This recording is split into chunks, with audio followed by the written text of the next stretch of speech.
May mga sinusunod ka bang rules sa isang relasyon, partikular na sa breakups? Dito pumapasok ang 3-month rule. Pero kailangan bang sundin ito? Alamin sa ating Summer Lovin' Special Report na ito.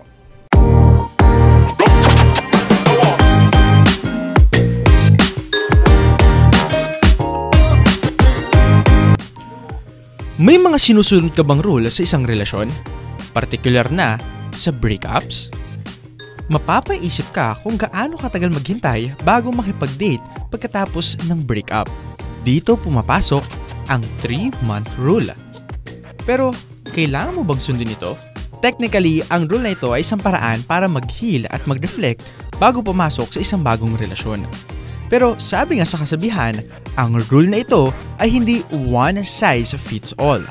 Dahil ang bawat isa ay may sariling time frame sa pag-move on. Iba-iba ang moving on process ng tao. Ang ilan ay mas matagal kaysa sa iba, lalo na't galing ang isang tao sa matagal na relasyon. Habang ang iba, maayos na sa loob ng ilang linggo lang.